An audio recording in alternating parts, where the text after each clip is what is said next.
días a todos y a todas.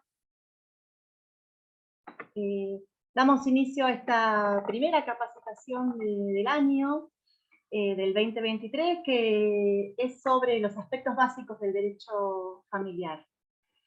Bueno, las capacitaciones, cuento un poco. Ahí estamos silenciados. Bien, les cuento un poco, las capacitaciones las armamos en función un poco de las demandas de los equipos de trabajo. Vamos sondeando, como hemos hecho a veces a través de encuestas, por mail, otras por ahí en los encuentros por Zoom, en los encuentros virtuales han surgido, o tal vez el último encuentro presencial. Y en función un poco de las demandas y lo que las directoras también van advirtiendo, armamos las capacitaciones, ¿no? Entonces, bueno, un poco por eso los invitamos a que si ustedes creen que hay algún tema en particular que crean que es importante capacitarse, nos hagan saber a través del mail de capacitaciones, que es capacitaciones.accesojusticia, tanto el Gmail como el MJUS conservan ese nombre. Bueno, y hoy, como decía, nos convoca el derecho de familia, que, bueno, se rige principalmente por el Código Civil y Comercial de la Nación. A este, perdón, se le suman los tratados e instrumentos del derecho internacional, como por ejemplo, y entre otros, este es el más importante, la Convención de los Derechos del Niño, Niñas y Adolescentes, ratificada en las leyes específicas a nivel nacional, tanto nacional como a nivel provincial, ¿no?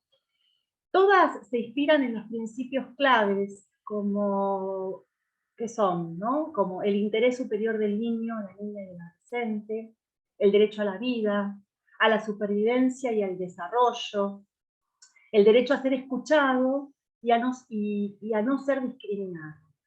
Bueno, es por ello para las reformas del Código Civil y Comercial del año 2015 se han inspirado en el espíritu de estos principios. Bueno, para hablar de ello y más específicamente, que hoy hemos invitado a nuestros 3 expositores, que los 3 son trabajadores de la Dirección de Acceso a la Justicia, y que, bueno, en principio vamos a presentar a Lisandro Panelli, que él es abogado del equipo técnico del CPB de La Plata, es egresado de la Universidad de La Plata, y también se desempeña como abogado en los consultorios jurídicos gratuitos de la Facultad de Ciencias Jurídicas de La Plata, y en lo privado desarrolla la profesión en el ámbito del derecho de familia. Bueno, él nos va a hablar sobre el cuidado personal y el régimen de comunicación. Bueno, bienvenido Lisandro y muchas gracias por estar acá y acompañarnos. Hola, buen día, gracias. Muchas gracias, Ana, por la presentación. Bien, como vos dijiste, vamos a hablar de cuidado personal y régimen de comunicación. Preparé un PowerPoint, un pequeño PowerPoint para ir ilustrando lo que vamos hablando, así que voy a intentar compartir la pantalla.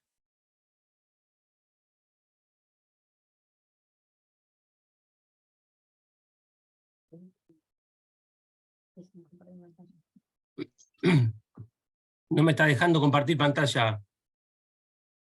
Ahí vamos, Lisandro. Ahí estamos. Perfecto. Ahora sí.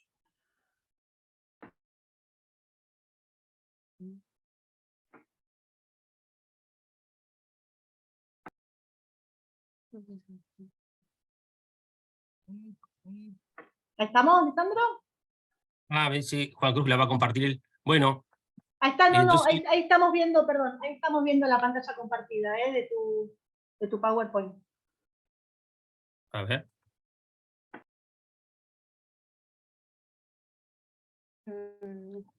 No, no me está dejando compartir. No puedo cambiar la diapositiva.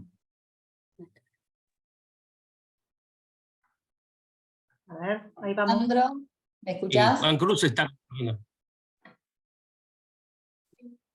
Sí, a ver, ¿no puedes pasarla? No, acá me dice que está Juan Cruz compartiendo, por lo que veo. A ver. A ver.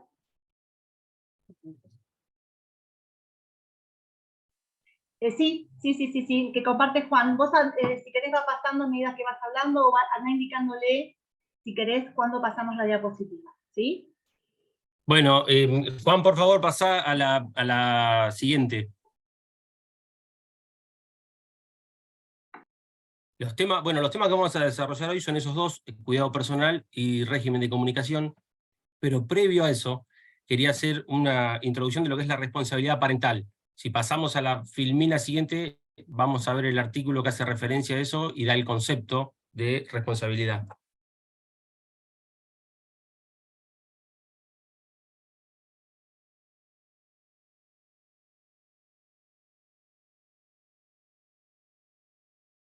¿Podés pasar, Juan, por favor, a la siguiente?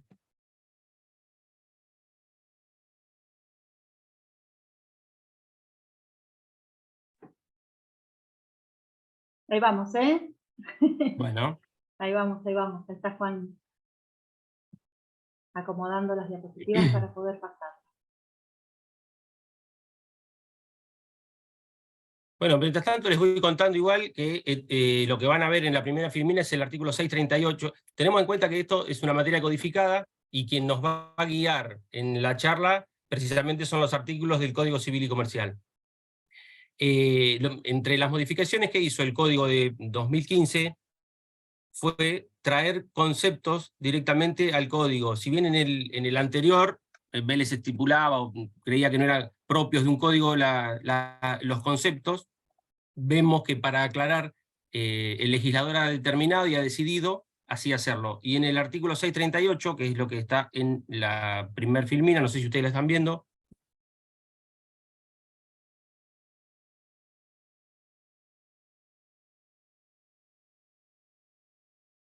¿La ven ustedes? Yo sigo viendo la primera. No, tenemos problema con el paso de filmina. Ya lo vamos a solucionar. A ver, Juan está en eso. Si querés, vos querés mientras ir contando, Lisandro, mientras... Sí, yo les voy contando cuál es lo que tiene en cuenta el artículo 638 son los deberes y responsabilidades que tienen los progenitores respecto de los menores. Y acá el legislador ha tenido en cuenta, y no es caprichoso el concepto que hizo, la determinación del concepto, poniendo en principio los deberes que tienen los padres respecto de los hijos.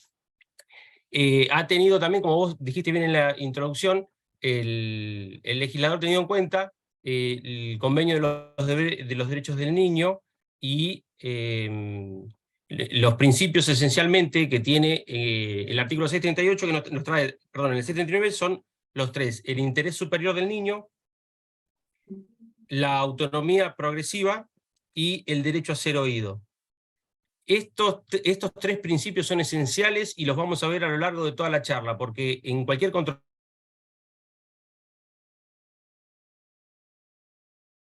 controversia, incluso en el derecho alimentario, el juez va a tomar mano de estos principios. El interés superior del niño determina que no se va a tener en cuenta ni la prioridad de un progenitor, ni la prioridad del otro, ni lo que le conviene a uno y lo que le conviene al otro, sino que se va a tener en cuenta qué es lo más importante para el niño, que es a quien el legislador ha elegido resguardar, considerando que se encuentra en un estado de vulnerabilidad respecto a los otros dos. En cuanto a la autonomía progresiva es determinada, ahí lo podemos ver.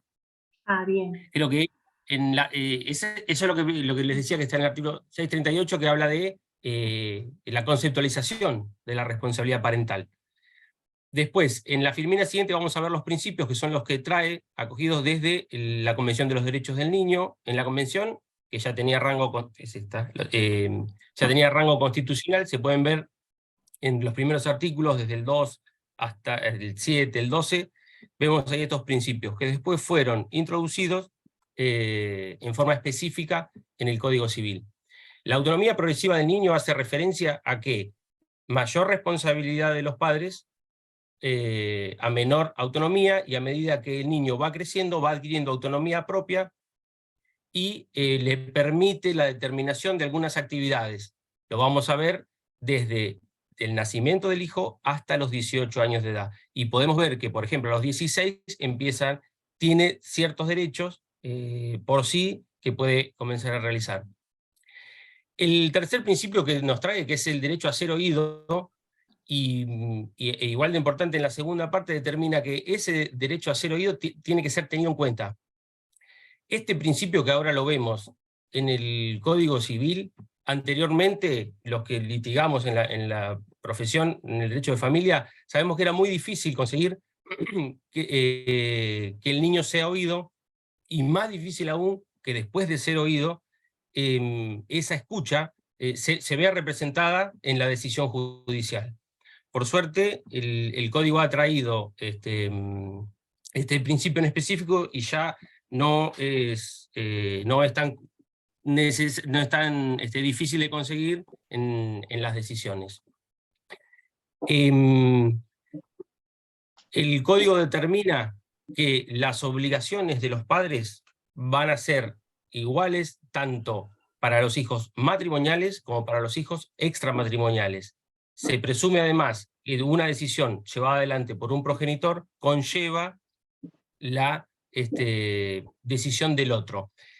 Lo tiene en cuenta también, no solo para los matrimoniales y extramatrimoniales, sino también cuando no se produce la convivencia. En el caso que exista convivencia, va de suyo y es lo natural que en la fluidez familiar una decisión de un padre va de acuerdo con la decisión de la madre y así se presume. También el código estipula eso para los casos en que no conviven, no cohabitan. Eso para que vean un pantallazo de lo que son las obligaciones de los progenitores respecto a los menores. ¿Qué ocurre cuando se produce una separación o cuando de hecho es una familia conformada que no comparten el domicilio? El código acá trae la solución y empezamos con los temas propios de la clase, que son el cuidado personal y el régimen de comunicación. Ahí está. El cuidado personal, el código denomina el cuidado personal a los deberes y facultades de los progenitores referidos a la vida cotidiana. Esto que el código conceptualiza se lo puede ver, o sea, naturalmente en el quehacer común. ¿Qué significa? Es acompañar a los menores en el desarrollo, en la educación, en el acompañamiento diario. Y ese acompañamiento, el código lo estipula tanto, como decía recién, cuando los padres están juntos o cuando los padres no conviven. El cuidado personal en el Código Civil tiene distintas modalidades. En la filmina siguiente, Juan, por favor, hay un cuadrito explicativo con las distintas modalidades que ha determinado el Código Civil para estos casos. Las modalidades esencialmente son dos. Tenemos la modalidad del cuidado personal compartido y la modalidad del cuidado personal unilateral. El código lo que ha traído también es cambio en cuanto a las clasificaciones. Esto es lo que nosotros antiguamente, y por ahí lo van a escuchar más, y lo mismo lo escuchan así en las consultas cuando la gente se acerca, habla, que es lo que hablaba el código anterior, de tenencia y régimen de comunicación. Eso es lo que el código anterior hacía referencia y ponía la prelación siempre en un progenitor otorgándole la tenencia, y el otro progenitor ejercía un derecho de visitas, lo que denotaba una notoria desigualdad, sobre todo con respecto a las responsabilidades que tiene cada uno. Ahora vemos que las responsabilidades son compartidas por igual, tanto de quien tiene el cuidado personal como quien ejerce el derecho de comunicación. El código determina, y lo más común, lo habitual, es el cuidado personal compartido. A su vez, se puede diferenciar del alternado y el indistinto. A ver si esto lo voy a decir un poquito más lento para que quede. El cuidado personal alternado, el niño pasa tiempos similares con un progenitor y con el otro. En el cuidado personal indistinto, por contraposición a eso, pasa la mayor parte del tiempo con un progenitor y menor tiempo con el otro. Esta diferenciación en tiempos no determina de ningún modo una diferencia de obligaciones. Ambos progenitores compartan mayor o menor cantidad de tiempo, tienen para con el menor las mismas obligaciones y responsabilidades. Esa es la solución habitual del Código Civil. Hay una excepción al cuidado personal, que es el cuidado personal unilateral. La solución del cuidado personal unilateral no es común, después lo vamos a ver un poquito más, pero tiene que ver sobre todo, y lo voy a poner con un caso práctico, en este caso es muy común, por ejemplo, cuando hay un reconocimiento filial tardío, porque si tenemos en cuenta el interés superior del niño, estar con un progenitor y con el otro es lo más común. ¿Qué ocurre? Que a veces nos encontramos con nenes que son reconocidos tardíamente y esos son los casos que esencialmente el juez determina la unilateralidad del cuidado personal. Si pasamos a la siguiente filmina, Juan, ahí tenemos en extenso la modalidad de cuidado personal compartido. Esta es la principal. Recuerden que esto anteriormente era conocido como derecho de tenencia respecto de uno y derecho de visita con respecto al otro. En el caso de convivencia entre progenitores no vamos a tener inconveniente, porque lo que ocurre siempre, una decisión tomada por uno conlleva la autorización del otro. Nos vamos a encontrar en estos casos, ¿qué ocurre, por ejemplo? Las decisiones tomadas en un cuidado personal alternado cuando el menor se encuentra con el otro progenitor. Bueno, la solución del código es la que dijimos al principio. A pesar de no compartir el hecho en ese momento, el código determina que la decisión de uno conlleva siempre la autorización del otro. Además, el código ha determinado, para el caso que como preferencia, la modalidad indistinta, ¿sí? Que es lo que traíamos de antes con la tenencia y el régimen de visitas. A esto generalmente se le hace una crítica. El código esencialmente ha cambiado dos cosas, para traer un poquito de igualdad, de equiparación. Recuerdan que antes había una preferencia respecto a los niños menores de 5 años, que tenían que salir la tenencia siempre respecto de la mamá, y el padre ejercía un régimen de visitas. Bien, el codificador nuevo ha traído en parámetro de igualdad a ambos progenitores. Eso se lo ve bien, pero la crítica que se le hace, por otra parte, es que si bien trajo la igualdad de los progenitores respecto a las posibilidades que tienen de tentar el cuidado, no lo ha hecho así con la modalidad elegida como la modalidad indistinta. Estas modalidades, ¿cómo pueden ser elegidas? Que es la pregunta esencial que hacen en las consultas. Para determinar la modalidad puede ser por un progenitor, por los dos progenitores o por el juez. La pregunta es, ¿esto es necesario judicializarlo? ¿La modalidad de cuidado personal tiene que ser judicializado? No, encontramos casos en que la modalidad puede ser realizada con un acuerdo previo. Ese acuerdo previo se homologa ante el juez. No sé si estoy siendo claro hasta ahí.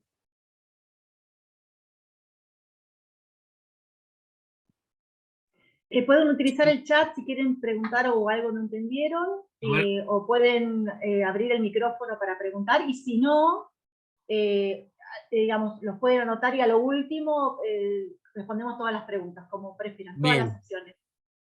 Bien, en cuanto a las modalidades de cómo se determina el cuidado personal, quiero referirme brevemente a las tres modalidades, que es la medida de cómo se solicita, ¿sí? El cuidado personal. El cuidado personal puede ser solicitado por un progenitor, puede ser solicitado en forma conjunta por los dos progenitores, en ese caso se puede utilizar hasta una representación jurídica única. Lo que vemos en estos casos es cuando los dos progenitores utilizan un solo abogado para la representación, si una vez que se lleva adelante el convenio y alguno de los dos denuncia el incumplimiento, el abogado que patrocinó a ambas partes no va a poder, en el mayor de los casos, representar a algunos de esos, no va a poder seguir patrocinando y van a tener que determinar un abogado cada uno para solucionar el inconveniente. Y después tenemos la última modalidad, recapitulo. El cuidado personal puede ser solicitado por un progenitor, por los dos progenitores en forma conjunta, o ante la falta de acuerdo entre ellos, puede ser determinada judicialmente. Vamos a referirnos ahora al cuidado personal unilateral. El cuidado personal unilateral, que si recuerdan la primera división en cuanto a la modalidad, esa, ahí está. Recuerden que vimos que lo natural era el cuidado personal compartido. No sé si ustedes ven el puntero, ese. Vimos el alternado, que es el hijo pasa igual cantidad de tiempo con un progenitor y con el otro. Y tenemos el indistinto, donde el hijo reside principal tiempo con uno y ejerce el derecho de comunicación respecto del otro. Pero, en ambos casos, las responsabilidades son comunes para ambos progenitores. Nos vamos a referir ahora al segundo caso de la modalidad unilateral, que no es la más común. Esto surge como una situación excepcional. ¿Por qué excepcional? Porque, como dijimos antes, el código lo que tiene y lo que trajo la reforma del código, principalmente, es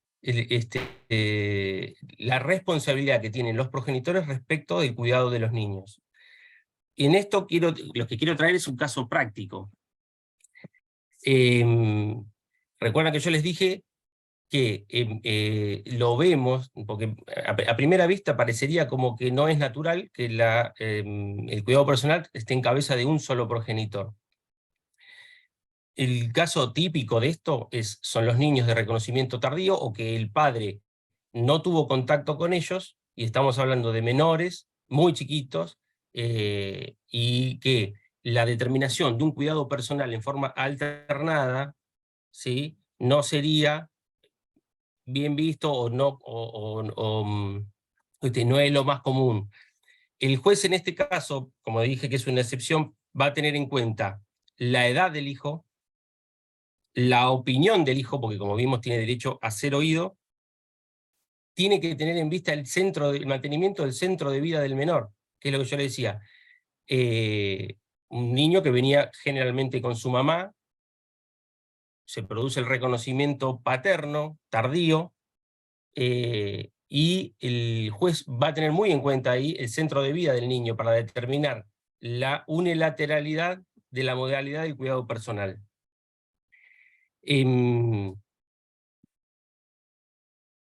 Después, en cualquiera de los dos casos, ¿sí?, el código estipula que para llevar adelante el derecho de comunicación, a ver si, Juan, podemos pasar a la filmina siguiente. Bien, cuando hablamos de derecho de comunicación, como les decía anteriormente, este nuevo código ha traído conceptos que el anterior no lo tenía. El derecho de comunicación, por ahí para que se entienda, lo puse ahí en rojo, ¿ven? Recuerda que el código anterior atribuía la tenencia a uno y el otro gozaba de visitas. ¿Sí? Bien. Para determinar el acuerdo, la comunicación entre los padres, entre los progenitores, el código estipula la realización de un plan de parentalidad. ¿Podemos pasar a la siguiente filmina, Juan? Bien. En el plan de parentalidad que van a presentar los progenitores, ¿qué van a tener en cuenta? Van a tener en cuenta, y esencialmente, se tiene en cuenta el tiempo que pasa con cada uno, con quién va a pasar el cumpleaños del niño, con quién va a pasar el cumpleaños del padre, con quién va a pasar el día del padre, con quién va a pasar el día de la madre. Se va a tener en cuenta las vacaciones de invierno, de verano, los días que pasa con uno, los días que pasa con otro. Es una forma de organizar la vida familiar y tratar de evitar por todos los medios posibles los inconvenientes que se puedan realizar. se puedan presentar. Perdón.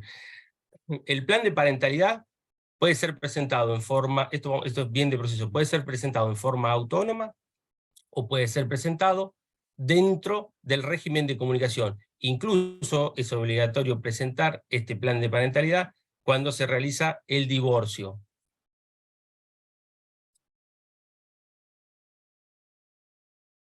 ¿Sí? No sé si en la filmina siguiente, a ver, en la filmina siguiente podemos encontrar las preguntas frecuentes, a ver si esto es lo más sencillo. Estas preguntas frecuentes fueron realizadas de acuerdo a el requerimiento de los CAJUS, que me fueron contando los principales inconvenientes que tienen. ¿Cuáles son los tipos de régimen de comunicación? Bueno, lo vimos, si recuerdan, es el indistinto, donde el niño pasa mayor cantidad de tiempo con uno y el otro progenitor ejerce derecho de comunicación. Y tenemos la modalidad alternada, donde pasa igual cantidad de tiempo con uno que con otro. Una de las preguntas más frecuentes que he recibido también es si los abuelos tienen derecho a ver a sus nietos ante la negativa de los padres. Esto está estipulado específicamente en el artículo 646, si no recuerdo mal.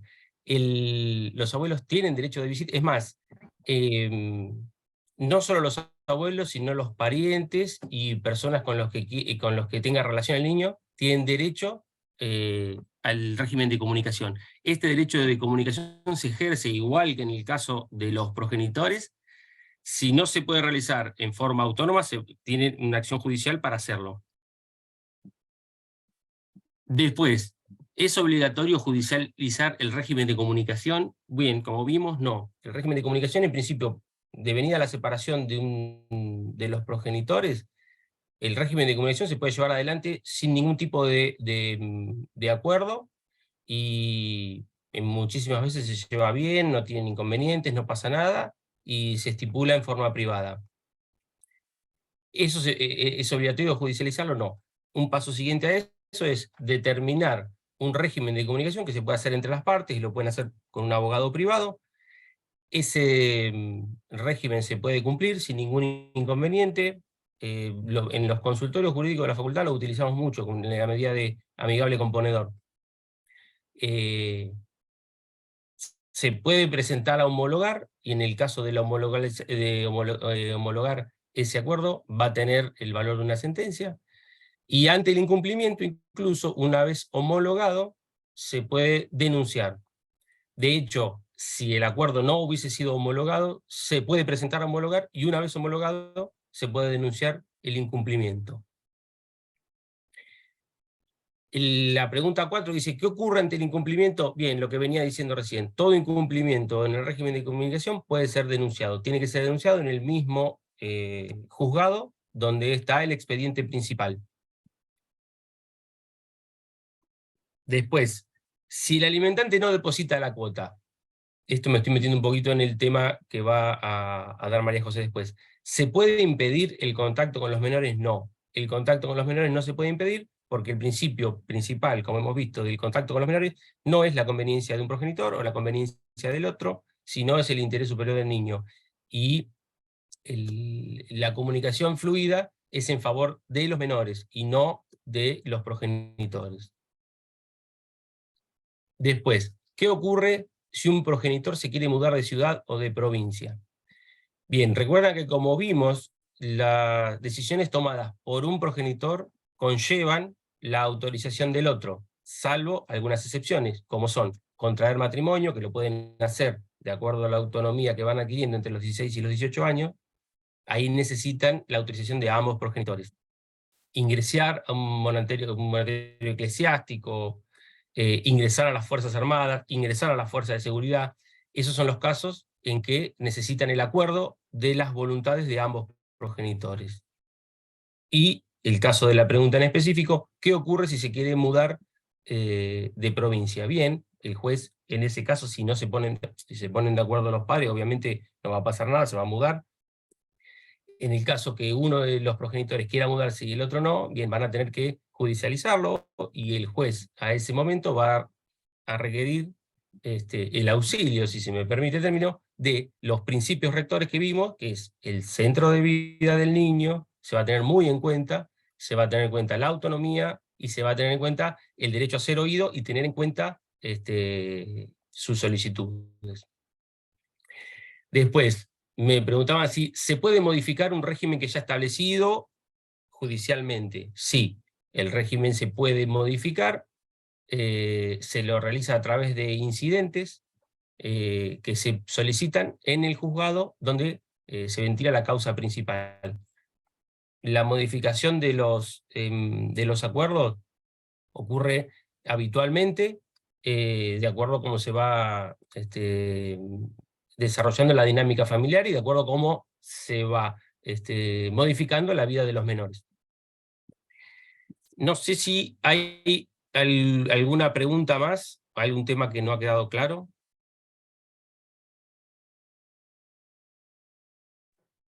Insisto, lo pueden escribir en el chat, si no pueden, por ahí no tienen micrófono, y si lo quieren hacer ahora la pregunta, si no, lo dejamos luego para lo último, como prefieran. Bueno, creo que por ahora va claro, Lisandro. Bueno. Hola, ¿se escucha? Bien, sí, te escuchamos. Sí, Coralia. ¿Me escuchan? Porque estoy probando audio, aprovecho. No, quiero agregar a lo que decía Lisandro, en esa pregunta también de la mudanza, se evalúa el centro de vida del niño, niña y adolescente. Se va a tener en cuenta también esa situación a través de una audiencia de escucha del niño también, como para tener en cuenta. Perfecto, gracias por el aporte. Bueno. Sí, otra situación que trae en específico el artículo es no solo cuando se mudan dentro de la provincia o dentro del país, sino la salida al exterior, incluso el permiso para irse de vacaciones. Ese también es uno de los requerimientos que exige el código, que ambos progenitores estén de acuerdo.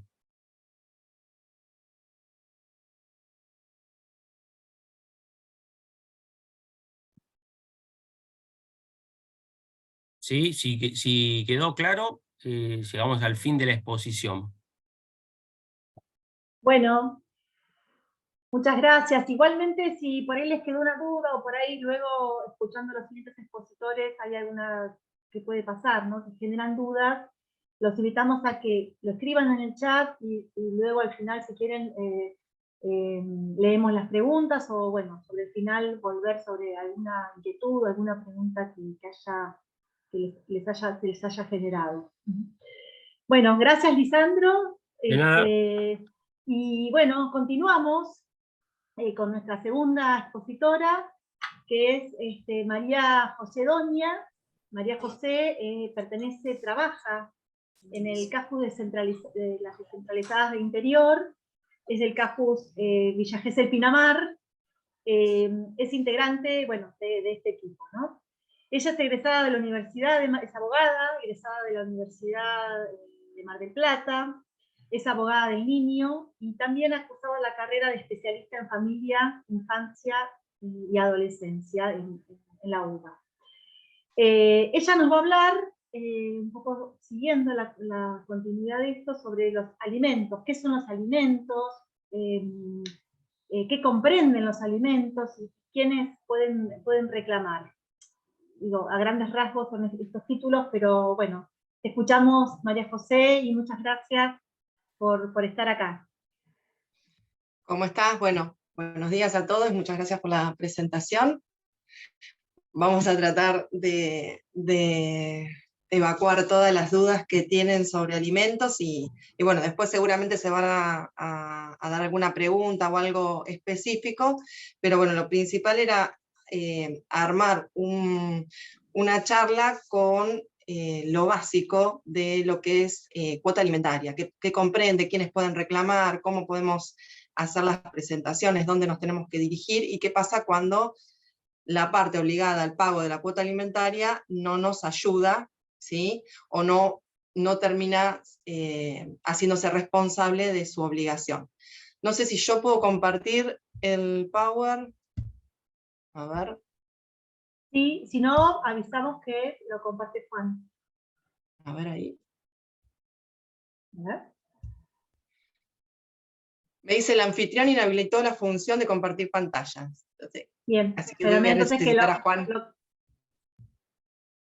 Bien, a ver. Ahí vamos. Ahí Bien. estamos, buenísimo. Bien. Bueno, lo primero que vemos es las fuentes de esa obligación alimentaria. ¿De dónde nace la obligación de pasar una cuota alimentaria a la otra persona? Tenemos, primero que es el matrimonio, entre marido y mujer tienen la obligación de prestar una cuota alimentaria mientras dure el matrimonio. Otra de las fuentes es el parentesco. Mis parientes tienen obligación de ayudarme económicamente cuando yo no puedo solventar mis gastos por mí misma. La tercera es la responsabilidad parental, que nos estuvo hablando recién Lisandro. La cuarta es convivientes, entre convivientes se deben, hay una obligación alimentaria. El hijo no reconocido, la mujer embarazada, el progenitor afín y el adoptado por adopción simple. Ahora vamos a ir viendo uno por uno, ¿sí? El más importante y el que siempre nos vienen a ver en función de nuestras consultas generalmente son las mamás o los papás que tienen el cuidado personal de uno de los niños y necesitan reclamar cuota alimentaria al otro o algún pariente de otro grado, o sea, un abuelo, un tío, porque el papá no cumple, ¿sí? No sé si podemos pasar a la filmina siguiente, ahí vemos, ¿sí?, que la responsabilidad parental es ahí está,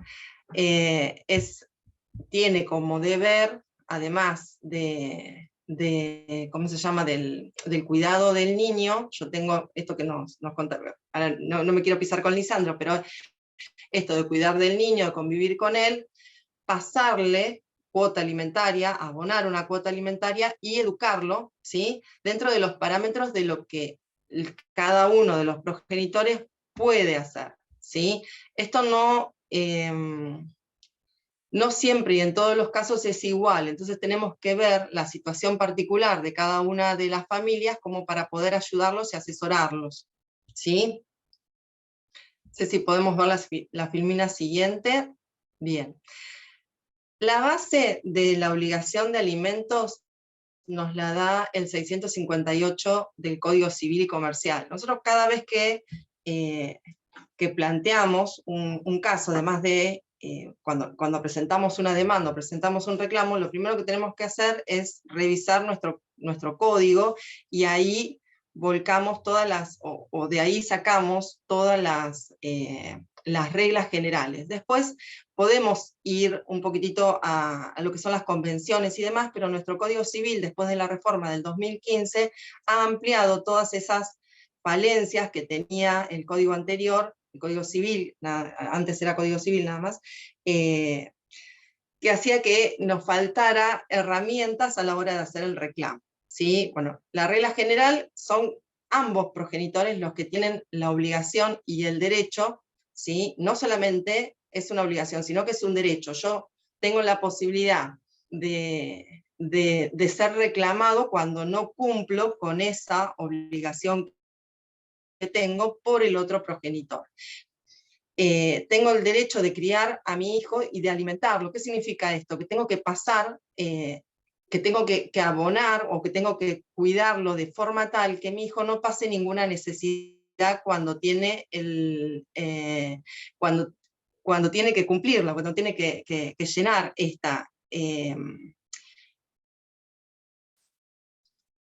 este vacío que se puede producir por el no cumplimiento de la cuota alimentaria del otro progenitor. La obligación de prestar alimentos de los hijos se extiende hasta los 21 años. Esta era una de las preguntas, ¿hasta cuándo tengo la obligación de pasar cuota alimentaria? Bueno, la obligación es hasta los 21, independientemente de que a los 18 el hijo adquiere la mayoría de edad, ¿sí? Las personas a los 18 años tienen mayoría de edad y ya pueden, en este caso, los hijos solos reclamar cuota alimentaria, pero si conviven con otro progenitor y ese otro progenitor se está haciendo cargo de los gastos, este otro progenitor, madre o padre que convive con el niño, puede hacer el reclamo hasta los 21 años, ¿sí? Siempre que este niño, o ya adulto, no cuente con los medios económicos. En el caso del obligado, puede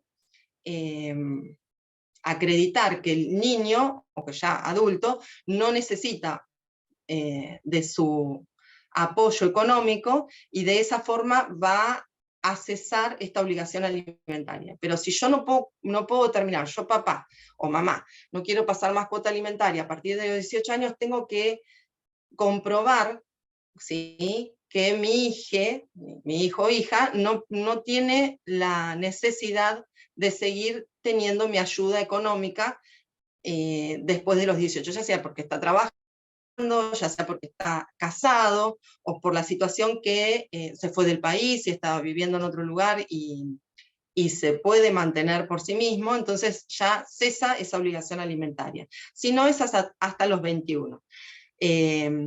Hay otra filmina que no sé si es la siguiente, a ver si... Ahí está. Cuando él elige, ¿sí?, después de los 21 años, sigue capacitándose, ya sea que tenga, no es necesario que vaya a la universidad, ¿sí? No es necesario que sea alumno regular de una universidad o de un instituto. Lo que tiene que hacer es estar capacitándose para un oficio o para el arte que haya elegido. Una bailarina, ¿sí?, que se sigue capacitando y que no puede invertir tiempo en un trabajo, los papás siguen con la obligación de ayudar económicamente hasta los 25 años. Luego de los 25 ya no hay obligación alimentaria, pero hasta los 25, mientras se pueda probar que hay una situación de capacitación o de estudio, se puede reclamar cuota alimentaria al progenitor con el que no se convive, ¿sí? Esta obligación alimentaria legal, o sea, judicialmente, no solamente la puede reclamar el hijo que está capacitándose, también la puede reclamar el progenitor con el que convive, que es el que paga los gastos mensualmente, que tiene la obligación en el día a día de pagar estos gastos. Entonces puede ser que este progenitor decida hacer el reclamo aunque este hijo sea mayor de edad y se esté capacitando y demás, ¿sí? Pero si ese es el único que pasa o que paga los gastos de hijo, tiene la posibilidad, el derecho de reclamar al otro progenitor. El hijo obviamente que también, ¿sí? Ya a esta altura ya es mayor de edad. No sé si podemos cambiar de ese filmina. Bien. Cuando nos preguntan en el diario qué comprende la obligación de alimentos, qué es lo que puedo reclamar y qué no, dos cosas que nos diferencian, ¿sí? Están los alimentos ordinarios y los alimentos extraordinarios.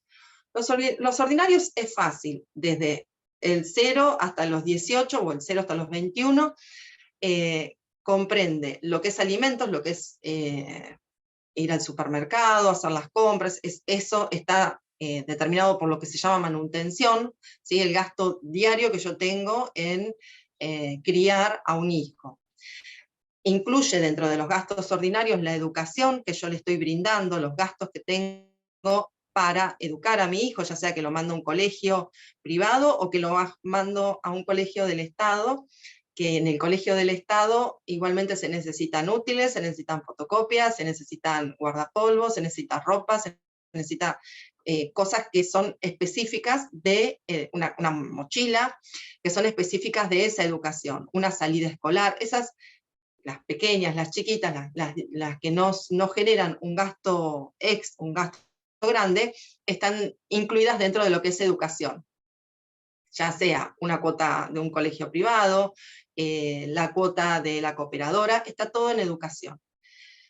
Pero también tengo, por otro lado, lo que es esparcimiento, porque yo, por ejemplo, yo tengo 2 hijas. Mis hijas tienen amigos, tienen compañeritas de colegio, hay cumpleaños.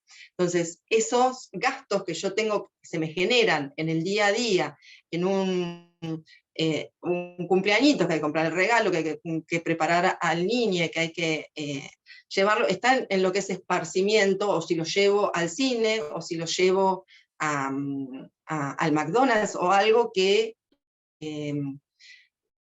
sí o sí nos va a generar dinero extra de lo que no tiene cumplimiento el otro papá, ¿sí? Cuando no está en ese momento. Vestimenta, habitación, asistencia, los gastos de enfermedad y los gastos necesarios para adquirir una profesión o oficio están incluidos en lo que es los alimentos ordinarios. Además de estos alimentos ordinarios, yo tengo que ver que hay veces que los niños tienen un gasto extraordinario en ortodoncia, en psicología, hay una salida escolar programada a algún lugar que conlleva una suma de dinero, esos son extraordinarios y no están incluidos en la cuota alimentaria que puede haberse generado en un juicio, que puede haber ordenado un juez, y yo tengo la posibilidad, como papá conviviente, de reclamarle al otro progenitor, ¿sí?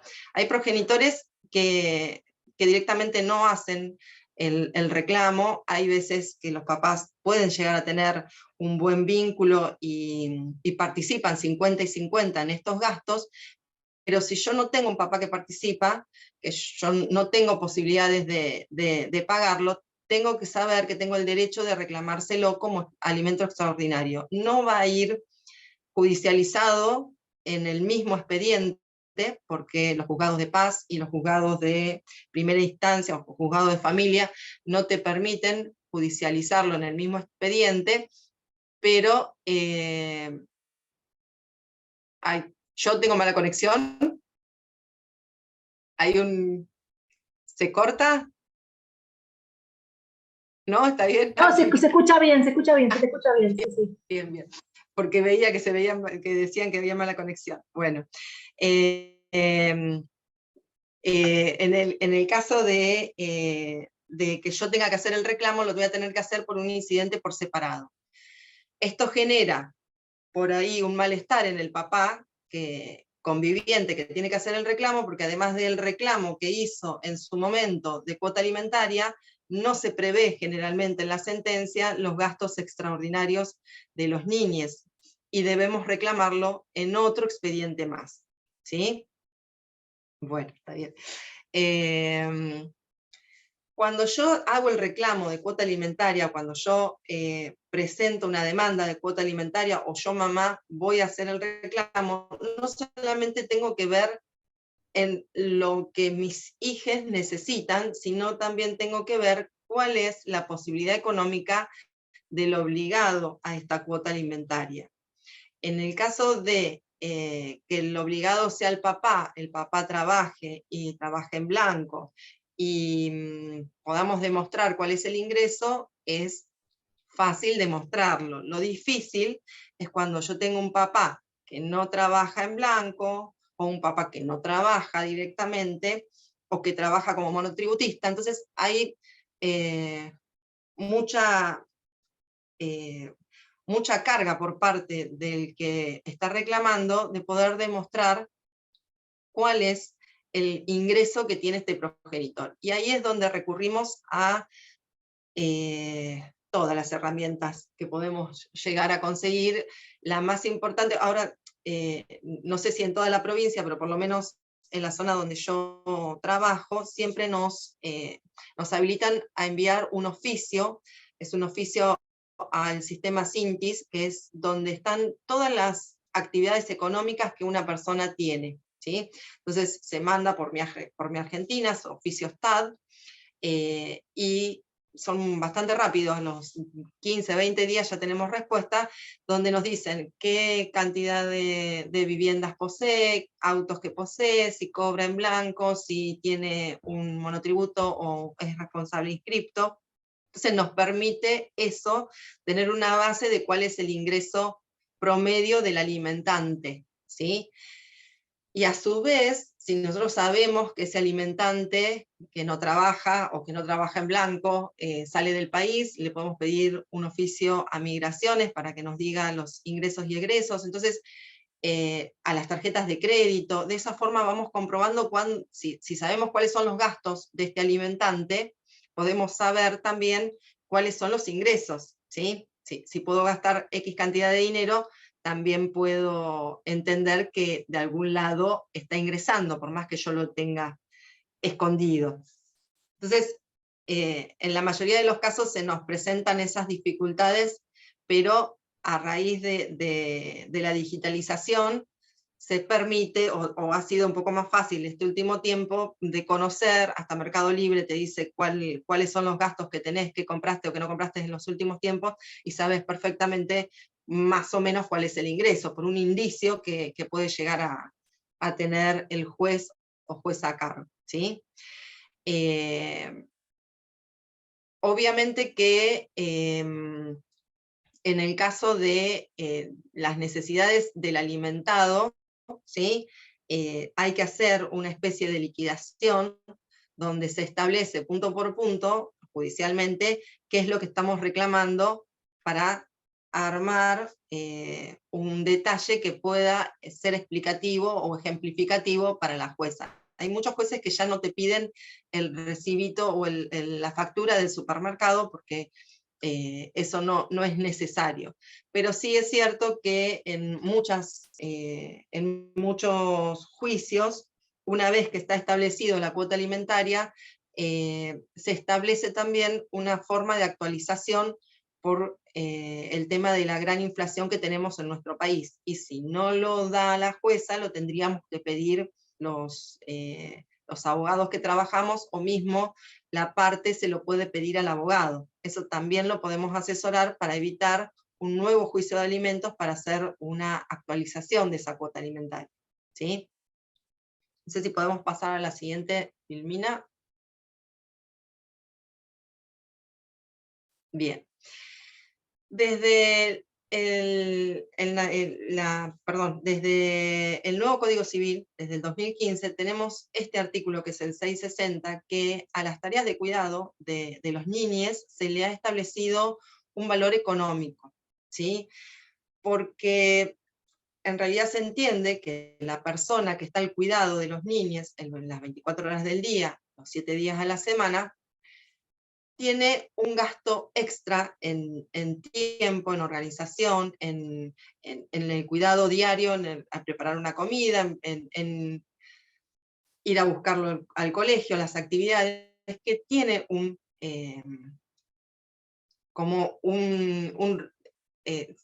comparación en la parte económica. Si yo no lo hago y tengo que contratar a alguien para que lo haga, me saldría dinero. Entonces, ¿por qué si yo lo estoy haciendo y el otro progenitor no lo hace? Porque no tengo un cuidado personal compartido, porque unilateralmente estoy yo el 100% del tiempo, porque el otro progenitor no puede abonarlo. Distinto es en los casos en que es 50 y 50, entonces se entiende que el 50% del tiempo están conmigo, el 50% yo pongo de mi tiempo también, de mi cuidado, de mis horas, y el otro 50% del tiempo, los otros 15 días del mes, se encarga el papá, ¿sí? Y ese es el papá el que tiene que activar la parte de cuidado. Pero si no es así, si no es parejo, este cuidado personal que yo le estoy dando a mi hija tiene un valor económico y tengo derecho de reclamarlo judicialmente. Entonces, supongamos, los chicos están de lunes a viernes con la mamá y sábado y domingo se van con el papá. Bueno, sacamos la cuenta y es el 75% del mes están con la mamá, el 25% con el papá. Entonces, la mamá tiene que recibir una cuota alimentaria acorde al tiempo que le está dando, o al revés, porque están con el papá el 75% del tiempo, entonces la mamá va a brindar una cuota alimentaria más alta, ¿no? Cuando es una sola de las partes la que está el 100% del tiempo con los menores y el papá no, o la mamá no pasa cuota alimentaria, hay muchas activistas feministas que están reclamando. ¿Por qué? Porque la mamá o el papá que convive con el menor pone el 100% de su salario en el menor. Y el otro papá que visita o que tiene un tiempo menor con el menor pone el 25% de su salario como mucho, que es lo que pasa con las resoluciones judiciales. Entonces, no es equitativo, ¿sí?, a la hora de llegar a los números, porque la mamá o el papá que pone el 100% de su salario no puede crecer económicamente, no puede pensar en lo que es una progresión de sus proyectos personales, no solamente porque no tiene el tiempo para hacerlo, sino porque tampoco, porque va a carecer del dinero, porque todo su dinero se invierte en el cuidado de los hijos. No sé si en la filmina siguiente... No, bueno, no importa, no importa. Igual déjala, no hay problema. A raíz de esto, se le permite a la mamá o al papá que más ha ayudado económicamente en la crianza del hijo, reclamarle al otro progenitor la suma de dinero que ha gastado en la crianza de ese menor. Igual después vamos a volver sobre ese tema, porque me voy por las ramas. La legitimación para hacer el reclamo, ¿quiénes pueden hacer el reclamo? Porque creo que había una de las preguntas, ¿quiénes pueden reclamar alimentos y contra qué sujetos? Los principales legitimados, se llaman, para hacer el reclamo de alimentos, es el progenitor con el que convive. Generalmente cuando los niñes son chiquititos, reclama el progenitor conviviente al otro progenitor, ¿sí? El hijo que tiene ya un grado de madurez suficiente puede hacer el reclamo al otro progenitor cuando el progenitor conviviente no hace el reclamo, ¿sí?, porque no quiere, porque no considera.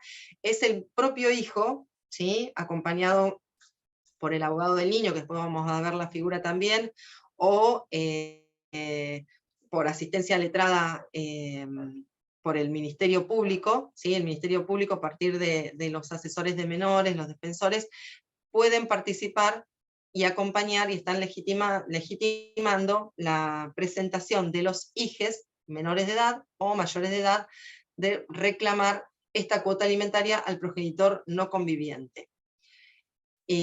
A veces los progenitores convivientes, porque se cansan de reclamar o porque no consideran que sea necesario, porque a veces piensan que solos pueden, no hacen el reclamo de cuota alimentaria. Y los hijes, que llega a una cierta edad donde, por ejemplo, quieren pagar el viaje de egresados que no pueden, o quieren comprar algo que el otro progenitor, el progenitor conviviente no lo puede dar, como una moto, porque pueden empezar a conducir a partir de los 17 con autorización, quieren hacer el reclamo de esa cuota alimentaria al progenitor no conviviente, y este artículo, el 661, nos permite, los dejan legitimados para el reclamo, ¿sí? Pasamos a la otra filmina. Bien. El hijo mayor de edad, ¿sí?, que ya hablamos un poquitito, que es a los 18 años, las personas tienen capacidad plena. Primero es progresiva, a partir de los 13 tienen posibilidades de hacer reclamos, y a los 18 ya ejercen capacidad plena. Esto significa que el hijo mayor de edad ya tiene derecho de hacer el reclamo de la cuota alimentaria hasta que cumpla los 21, siempre que no lo esté reclamando el progenitor conviviente. Ese juicio de alimentos, que ya hubiese estado promovido por el progenitor conviviente, lo puede continuar, ¿sí? Se presenta, cuando nosotros armamos la demanda, armamos la demanda del progenitor conviviente, que es fulanito de tal, en representación de mi hijo menor de edad. Y también damos los datos del IGE menor de edad. En este caso, ya mayor de edad es el mismo IGE que ya adulto se puede presentar y continuar el juicio sin necesidad de que este papá o mamá sigan tramitando el juicio en tribunales, ¿sí? Y en el caso de que este papá o esta mamá que hayan iniciado juicio lo hayan abandonado, ellos a partir de los 18, siempre que no esté terminado, pueden retomarlo y continuar con el reclamo al progenitor no conviviente. Obviamente que ya mayor de edad puede cobrar y puede administrar las cuotas alimentarias que se hayan devengado a su favor, ¿no? Siempre en el caso de que el progenitor no conviviente haya sido declarado obligado al pago de cuota alimentaria y que se le pueda cobrar esa cuota alimentaria, ¿sí? Que o le esté pagando o que se le pueda descontar de algún sueldo o de alguna cuenta bancaria o algo así. Vamos a pasar a la próxima. Bien. Los hijos no reconocidos y la mujer embarazada también tienen derecho a hacer el reclamo de cuota alimentaria, ¿sí? Son otros legitimados activos. Veíamos que eran el progenitor conviviente, el hijo con capacidad progresiva y el Ministerio Público. Cuando hay un hijo no reconocido, esta mamá lo que va a hacer es hacer el reclamo de cuota alimentaria, independientemente de que este papá no haya todavía aceptado su vínculo biológico con la criatura. Este no reconocido entendemos que ya nació, ¿sí? Ya hay un hijo que ya nació. En este caso, yo lo que tengo que probar cuando voy a hacer el reclamo como legitimado, es que hubo una situación, ¿sí? Tengo que probar mediante indicios, es una información sumaria, se dice, porque yo tengo que probar que en el momento de la gestación estuve en pareja, o estuve de novia, o de alguna forma estuve con esa persona, mensaje de texto, algo que me vincule con la persona a la cual estoy reclamando ahora una cuota alimentaria.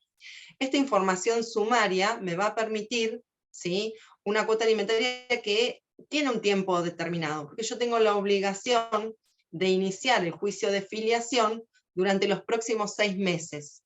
Una vez que yo reclamo, tengo 6 meses para iniciar el juicio de filiación. Si yo no inicio ese juicio de filiación, se entiende que no voy a hacer el reclamo del derecho, de este reconocimiento. Entonces, para evitar que como es una acreditación sumaria, es una presunción de paternidad, para evitar que esto pueda generar un perjuicio en personas que no son obligadas al pago de cuota alimentaria, se establece un plazo de 6 meses para hacer la demanda o presentar la demanda de filiación. En el mientras tanto se generan alimentos provisorios, el obligado al pago tiene que abonarlos, y eventualmente se convertirán estos alimentos en definitivos cuando se pruebe la filiación. Esta filiación sí o sí es con un análisis de ADN, ¿sí? Que determine la paternidad del menor. Generalmente son paternidades, no maternidades, porque el nacimiento del hijo en el parto acredita el reconocimiento de la mamá, ¿sí? Bien. La filmina siguiente, Juan. Bien. En el caso de mujer embarazada, una vez que la señora o la mujer está en conocimiento de esta gestación, desde ese momento tiene el derecho de reclamar al progenitor, ¿sí?, una cuota alimentaria. Esa cuota alimentaria en principio va a ser provisoria durante el embarazo, y una vez nacido el bebé va a efectivizarse o con el reconocimiento que haga el progenitor o con otro juicio de filiación que acredite la paternidad de esta criatura, ¿sí? pero tiene la posibilidad de la mamá, la señora embarazada, la persona embarazada, tiene la posibilidad de hacer el reclamo de un alimento durante el embarazo. Obviamente, el alimento de la mujer embarazada tiene un tope hasta el nacimiento y después se convertirá en alimento para el hijo. ¿Sí? ¿Podemos pasar de Filmina?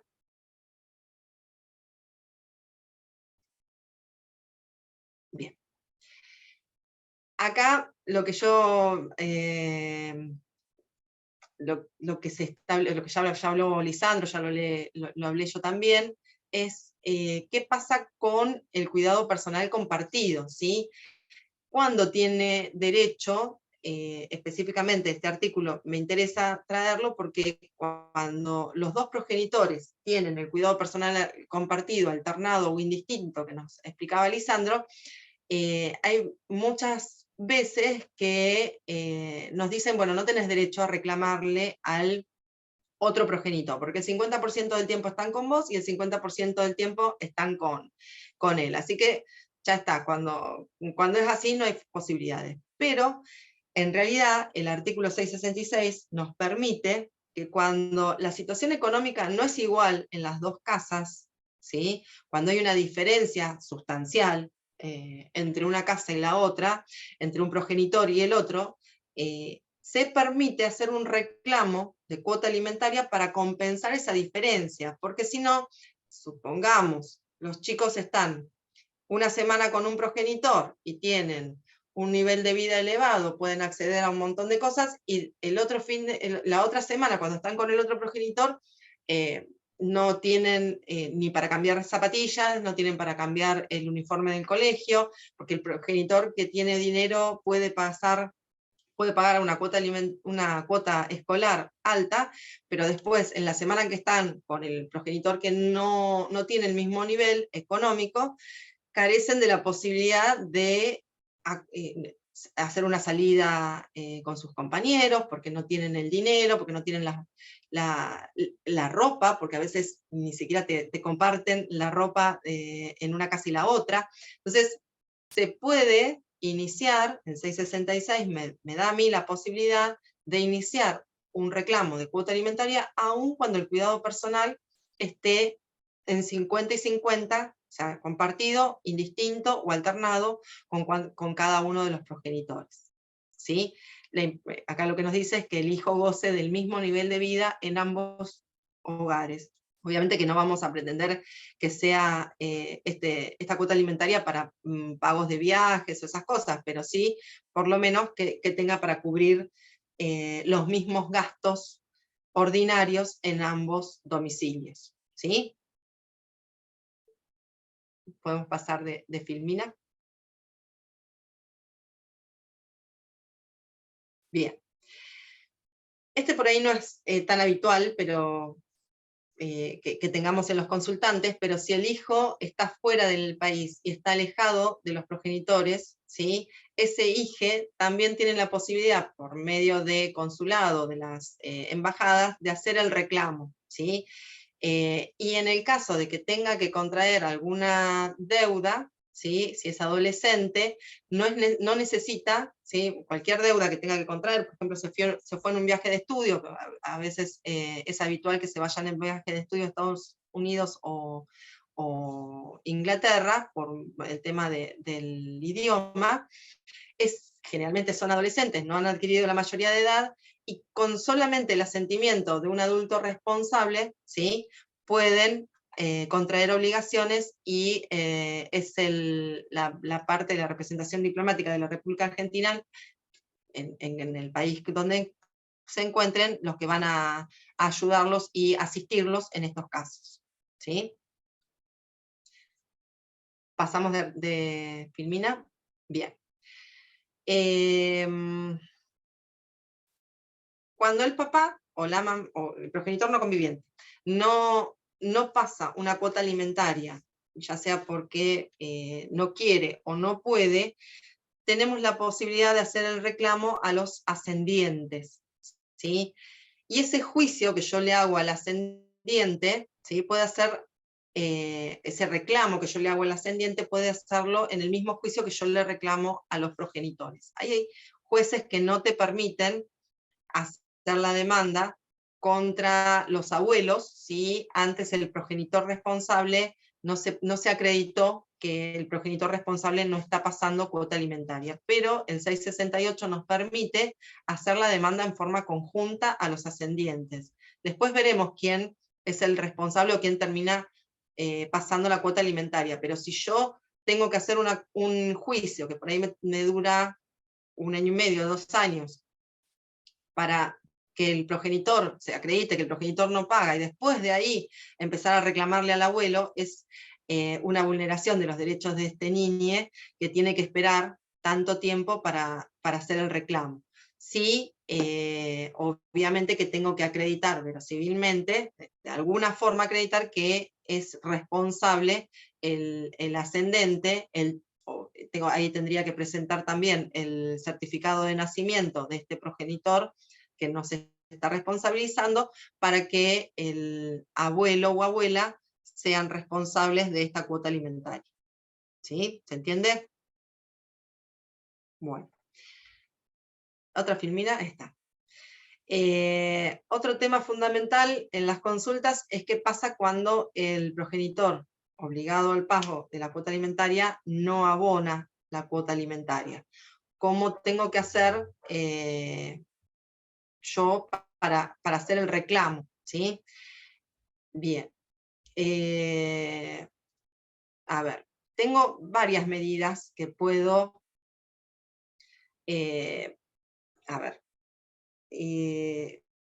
varias medidas cautelares, se llaman medidas cautelares, que puedo establecer o que puedo pedirle al juez. El juez no va a hacer nada si yo no le pido. Entonces, si yo tengo un alimentante que no pasa cuota alimentaria, ¿sí?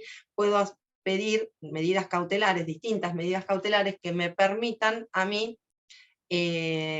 hacer efectivo el cumplimiento. Cuando este cumplimiento de cuota alimentaria, este incumplimiento de cuota alimentaria es de un papá que tiene un recibo de sueldo, es fácil, lo embargo. Cuando es una cuota alimentaria impaga de un... Sí, está bien, ya termino. Cuando es una cuota alimentaria que no pasa una persona que no tiene sueldo, puedo recurrir al embargo de cuentas, al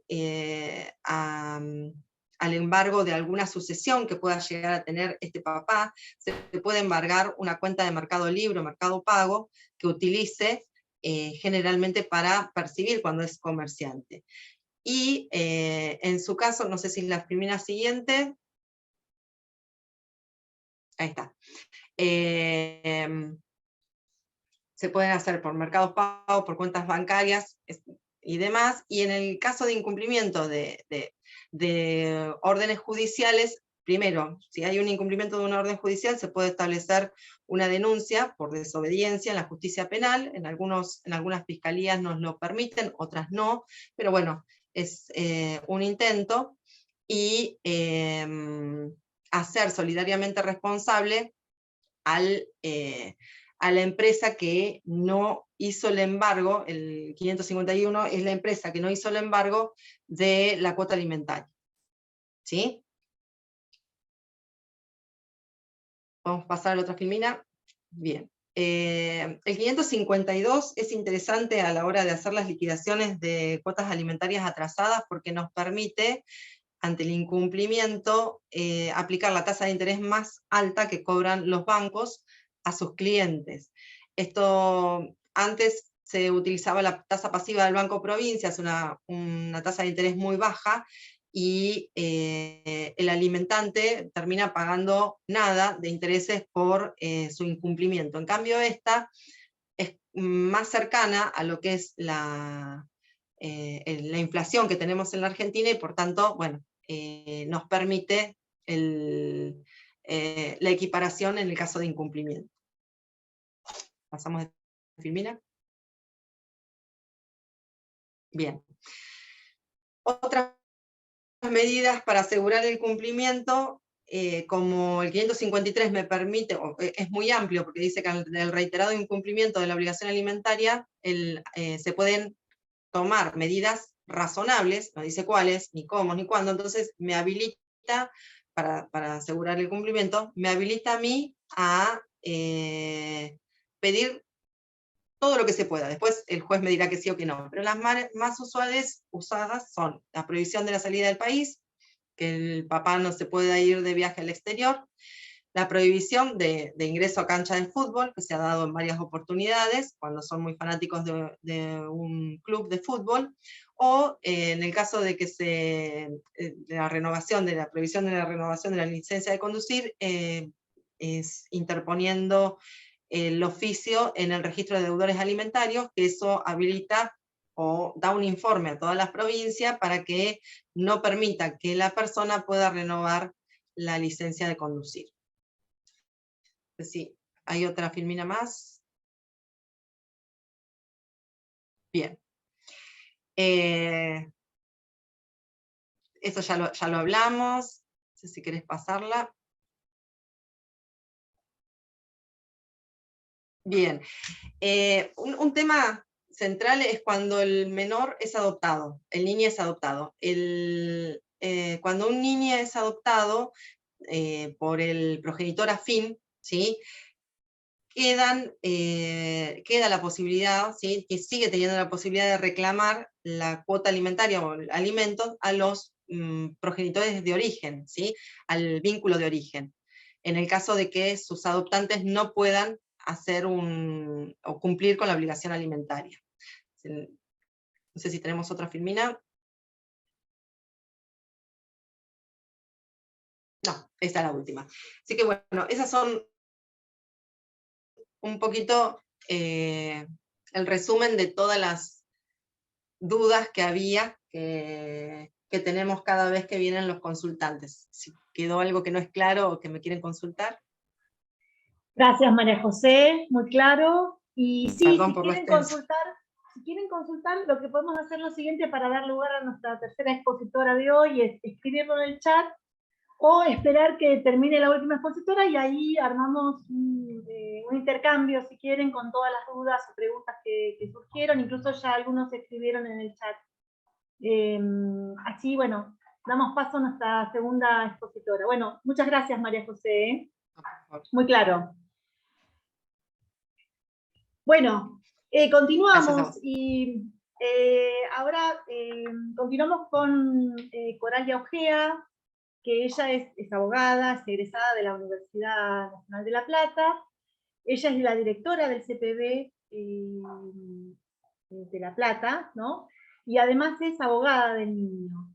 Y bueno, los que nos va a hablar justamente es de la figura del abogado del niño en relación al derecho de familia. Bueno, gracias Coralia y bueno, te escuchamos por estar acá, bienvenida. Hola, ¿me escuchan bien? Estoy improvisando sonido, cámara, todo. Sí, se escucha y se te ve bien. Sí. Bueno, antes que nada, saludar a todos, agradecer que estén presentes hoy y la importancia que se le da desde la dirección provincial a estos espacios, conformados por los mismos trabajadores, por los mismos compañeros, para que puedan compartir su saber y poder hacer estos intercambios y seguir conectados. Digo, también son cuestiones muy teóricas, pero aprovechar también estos espacios para para plantear situaciones que se presentan en el cotidiano, en los distintos cajus, que también por su ubicación, por la situación de cada lugar, deberán tener diferentes demandas, situaciones, organismos en territorio. Bueno, digo, aprovechar también estos espacios como para, si hay alguna situación que quieran plantear, podemos darle una vuelta y aportar todos al trabajo que hacemos cotidiano. Así que bueno, muchas gracias. Nada, yo creo que mandé a Ana algunas plaquitas. Digo, no me quiero extender mucho porque bueno, ya tanto Lisandro como María José hicieron como un panorama bastante amplio de cómo más o menos es la situación del foro de familia, bueno, las temáticas, las materias, y bueno, que son cuestiones que cotidianamente llegan a los centros de acceso a justicia. Más que nada, mi intención era, en este marco, estas cuestiones, estas conflictividades que se dan, que se plantean en el foro de familia, y una herramienta importante para que los equipos tengan en cuenta que se puede en la intervención introducir o acompañar con esta figura. La figura del abogado del niño, niña, adolescente es una figura dentro de todo joven, que si bien se viene planteando en el marco normativo amplio que tenemos en nuestro país, es del año 2013, digo, es una figura muy joven que aún presenta resistencia, sobre todo en algunos organismos judiciales. Por ejemplo, en los juzgados de paz. Yo como abogada del niño tengo conocimiento de algunos colegas que tienen que dar mucha batalla con esta figura, porque también hay una confusión con la figura del asesor de incapaces del Ministerio Público, que hoy María José también nombró, que no cumple directamente la función de llevar la voz del niño, niña, adolescente al expediente, es decir, no se configura como parte, sino que siempre se posiciona como un organismo del Estado, un organismo dentro del Poder Judicial, que su función más que nada es monitorear y de garantizar cuestiones que son importantes en el proceso cuando hay una persona menor de 18 años para que articulen organismos. Pero digo, nunca va a cubrir lo que cubre el abogado del niño como figura de abogado patrocinante del niño en el expediente, es decir, como parte del proceso, que es otro lugar, es otra intervención y con otras facultades. Bueno, como tanto Lisandro, María José nombraron, no quiero ser muy reiterativa, pero digo, como en esta placa ahí les presenté algunas normativas que tienen que ver con la materia de infancias y de juventudes. Bueno, nosotros tuvimos una primera etapa que ahí más o menos es del 1919 al 2004, que seguramente la conocerán todos como el sistema de patronato, era la ley Agote, era una normativa que lo que buscaba era supuestamente proteger a los niños, que en ese momento se configuraba con la palabra menor. El peligro era proteger sobre el peligro moral y material de los niños. Después ahí, como pasa en toda nuestra historia política, social del país, digo, la figura de los niños, según la perspectiva y la situación social, económica y política, va cambiando. Por eso en estas épocas, sobre todo a principios del 1900, donde los niños tenían participaciones políticas, las organizaciones anarquistas, por ejemplo, tomaban a los niños que eran parte, los tomaban como sujetos políticos, digo, ahí también tuvo esa normativa que se aprueba con el diputado Agote, tenía esa intención, más que nada de controlar y de castigar en esa situación también la miseria, la pobreza. Entonces eso tiene todo un trasfondo, porque digo, no es casual que en algunas épocas surgen ciertas normativas de protección a las infancias y las juventudes, y en otras de castigarla, y en otras de que el Poder Judicial esté, como era en el sistema de patronato, como la figura del juez, de la jueza de menores, como el padre, la madre de familia que los iba a educar en esa situación de pobreza. Bueno, eso fue un periodo muy largo del sistema de patronato que se cruza igual después con movimientos y paradigmas nuevos a nivel mundial que llegan a nuestro país. Tenemos la Convención sobre los Derechos del Niño, que se aprueba en 1989, se ratifica en el 90 y rango constitucional en el 94 con nuestra reforma constitucional. También tuvimos la modificación de todo lo que es el sistema del fuero de familia, bueno, que es donde surgen las materias que van a tratar estos fueros. Esta también tuvo un aporte ahí como para correr a ese sistema de minoridad que existía, y eso fue en el 93. Y bueno, y las más importantes que tenemos es la 26061, que es la que toma la convención y plasma los derechos y los enumera, y habla de sujetos de derecho a estos niños, niñas y adolescentes. A nivel provincial, la 13298, que habla más que nada también del sistema de promoción y de protección con respecto a todo lo que son los organismos administrativos que intervienen, acompañan y que tienen poder de decisión en varias situaciones, como por ejemplo los servicios locales, como que conocemos, los servicios zonales, la figura de la medida de abrigo. Eso se encuentra en esa normativa con su anexo que detalla plazos, forma de procedimiento, organismos que tienen que intervenir. Y la figura del defensor del niño también se encuentra en estas normativas, que tenemos una defensora del niño a nivel nacional. Como nombró Lisandro, el artículo 26 también del Código Civil y Comercial nuevo que tenemos actualmente, habla ahí e introduce el concepto de autonomía progresiva. Después tenemos, bueno, la ley de abogadillo. Todo esto es, más o menos puse algunas normativas, después tenemos normativas que tienen que ver con educación, el derecho a armar un centro de estudiantes, la normativa que tiene que ver con ESI, la de salud sexual y reproductiva, ley de identidad de género. Bueno, en todas esas normativas hay siempre un enunciado, un apartado que tiene que ver con los niños, niñas y adolescentes.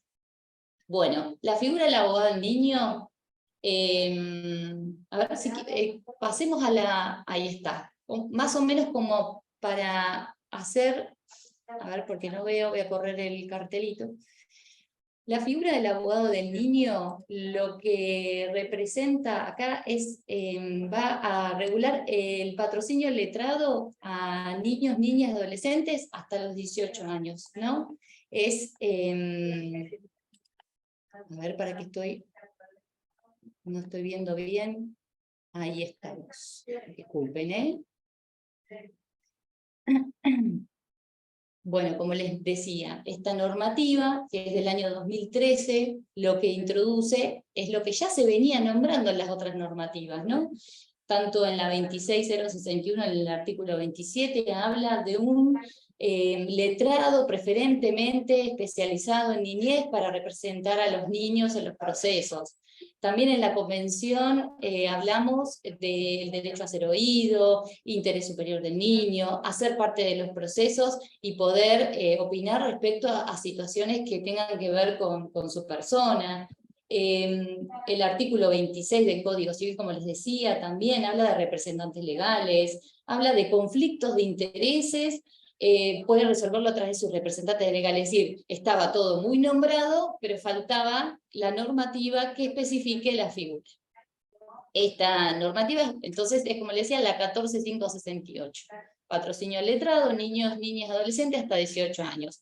Ahí puse posibilidad de seguir, porque bueno, nos pasa como abogados del niño, que muchas veces estamos acompañando en procesos que llevan muchísimos años, y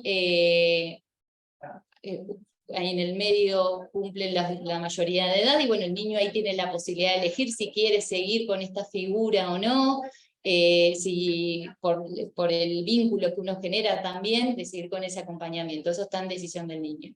Bueno, entonces esta figura de abogado niño, este abogado, tiene que representar los intereses personales e individuales del niño, ¿no? Ante la normativa dice, ante cualquier procedimiento civil, familiar y administrativo. Acá, como verán, nos nombra la instancia penal, que nosotros digo, los abogados del niño, participamos activamente en los procesos penales.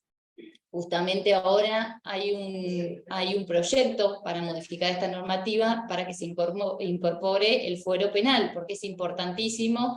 En casos, por ejemplo, de ASI, nosotros estamos participando como abogados del niño, desde el Centro de Protección de los Derechos de las Víctimas. Muchas veces nosotros articulamos con abogados del niño en esos procesos. Es fundamental, bueno, igual cada equipo también lo puede pedir si ve que hay una situación en donde los referentes adultos, los progenitores no estén accionando por los derechos de ese niño en ese proceso, ¿no? Bueno, entonces esta figura es, en todas esas instancias, es parte del proceso.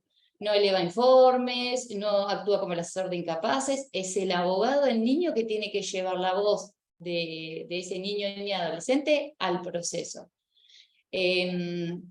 Nosotros tenemos una particularidad que cuando se presentan los escritos, siempre tratamos de hacerlo en lenguaje claro, vamos a plasmar lo que el niño pide, no lo que a nosotros nos parece.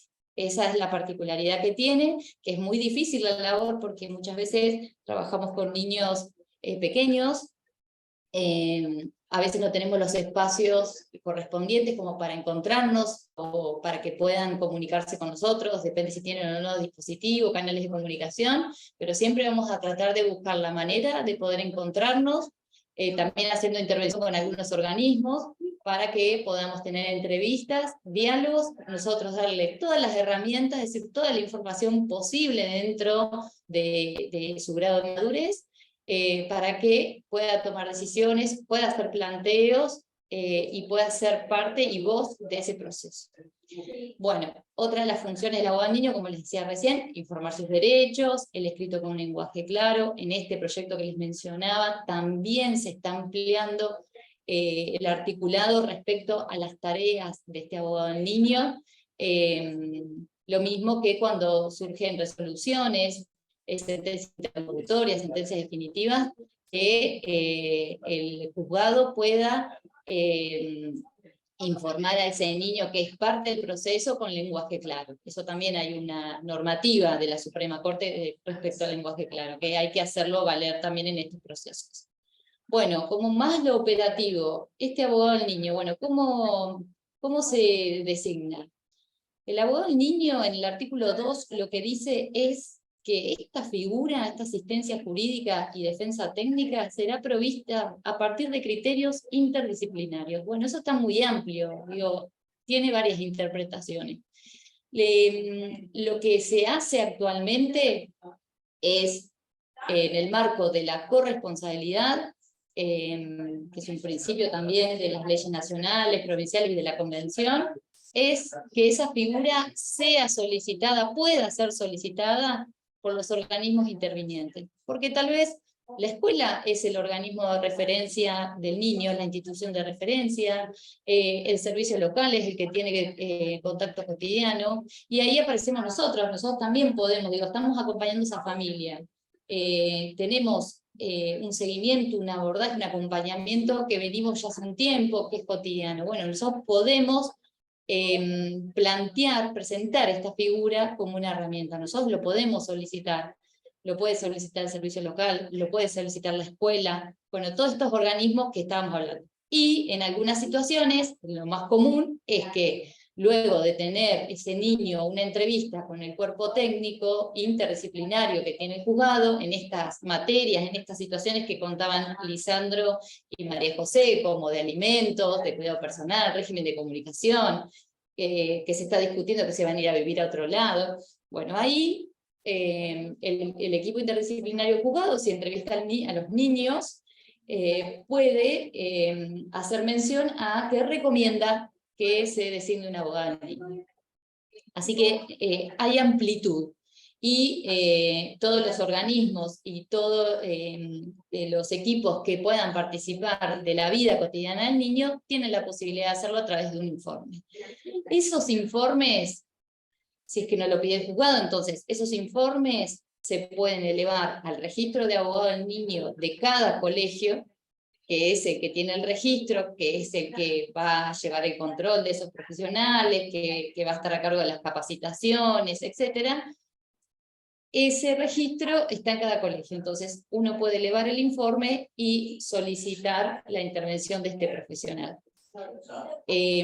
Una vez que se designa un abogado al niño, ese registro informa, bueno, la persona designada es fulano de tal, entonces lo que hacen algunos abogados, me incluyo, es que trato de contactarme con el organismo que solicitó o que recomendó que se designe un abogado del niño, como para estar al tanto de la situación, para evaluar algunas cuestiones, y luego ponerse en contacto con el niño, niña, los niños, porque a veces son hermanos, y evaluar la situación.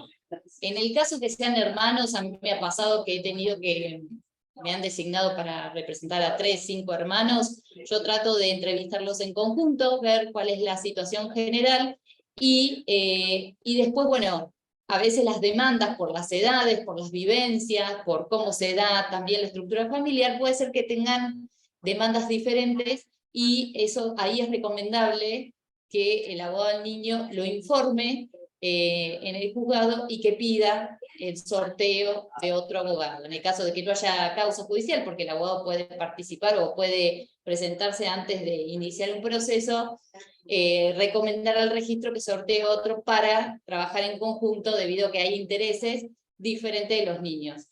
Digo, como en esta línea de no tomar a los niños como bloque, muchas veces en los juzgados lo toman así, cuando dicen los hermanitos, o bueno, los niños, cada uno tiene su vivencia, puede aportar su posicionamiento y sus deseos, por lo tanto también hay que escuchar eso y tenerlo en cuenta siempre. A ver si hay, no sé si hay otra plaquita más. Bueno, esto, ¿cómo se designa honorarios? Que es la pregunta así como muy general. Bueno, la solicitó el registro, hay un email, digo, tal vez ustedes ya conocen el territorio en cada campus y tendrán conocimiento si los colegios tienen los registros, si hay un canal de comunicación para poder mandar un informe formal desde los campus, por ejemplo. Eso seguramente cada uno tendrá como un registro, si funcionan o no. Bueno, se hace posterior a la comunicación, a la solicitud, se hace un sorteo, una designación que es comunicada al organismo, y ahí se toma contacto con el abogado del niño ni adolescente, que bueno, cada uno también tiene su accionar, ¿no? Su procedimiento. Yo recomiendo que primero se tome contacto con el organismo que lo solicita, como para tener una mirada general. Y es ahí donde se presenta en el expediente para ver las actuaciones, o en base a entrevistas y la demanda concreta se da inicio. Esto también se puede dar, por ejemplo, yo estoy pensando como casos, posibilidades de utilizar esta herramienta en los casos, digo, situaciones, demandas de cuestiones de salud a niños, niñas que están internados, que necesitan una medicación. Digo, acá también es bueno usar esta figura, porque muchas veces tenemos dificultades con las defensorías, para que puedan intervenir en los casos. Digo, lo pensaba como un ejemplo. Bueno, y la otra plaquita, no sé, Ana, como estamos de tiempo, no me quiero extender mucho más. Sí, es posible ir cerrando, más que nada para que quede al menos un ratito para ir a preguntas, porque bueno, deben haber quedado algunas dudas o algo para intercambiar. Bien. Bueno, nada, tomé como algunas resoluciones judiciales. Hoy les mencioné que en algunos distritos, en algunos fueros, hay resistencia, digo, por estas discusiones que hablaba hoy, del posicionamiento que se tiene respecto a las infancias, a las juventudes, de darle estas herramientas, de ser sujetos de derechos. Bueno, actualmente surgen, siempre ocurre en el fuero de penal. A mí, por ejemplo, me dijeron que cuando me presenté como particular damnificada de una niña, me informaron que los padres tenían que presentar una nota autorizando que la niña tenga un patrocinio. Digo, bueno, te encontrás con esas cuestiones que a veces no sabes si lo hacen adrede o es por desconocimiento. Pero bueno, acá traje como dos resoluciones respecto al impacto de la figura. Esta fue una resolución en el 2012, bueno, dos niños que es de 11 años de edad, no, este es el caso de una niña de 11 años de edad que se presentó con una abogada, fue rechazada ese patrocinio, es decir, que se conforme como parte en el proceso, fue rechazada en la primera instancia, luego también en la Cámara, y la niña se presentó a la corte, y acá también rechazan la figura. Ahí representan la presentación de la niña como parte del proceso, y con la representación de su abogada patrocinante, lo rechazan. Y ahí hablan de que Ahí está. Las prescripciones de la ley deben ser interpretadas y aplicadas en forma integral con arreglo a nuestra legislación de fondo. Dice las disposiciones del Código sobre la capacidad de los menores impúberes como adultos no han sido derogadas por la Ley de Protección Integral. Acá hay una cuestión de interpretación de la normativa. Y las disposiciones, bueno, acá los adultos no han sido derogadas por la Ley de Protección.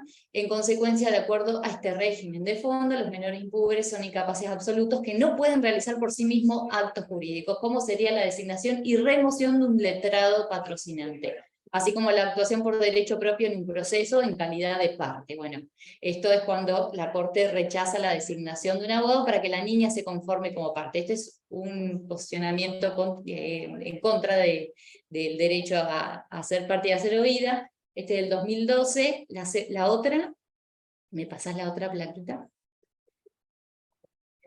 La otra era de dos niñes, también de 8 y 9 años. Acá toman la figura, creo que este era del 2014, toman la figura del patrocinio letrado. En la primera instancia la rechazan, dicen incapacidad absoluta de hecho, y rechazan la figura. Cuando se apela, bueno, la Corte entiende que los niños no habían sido oídos en ese proceso, y atendiendo al interés superior del niño, se solicita que el juez designe un abogado especializado en la materia a fin de garantizar que sean escuchados y puedan hacer efectivos sus derechos.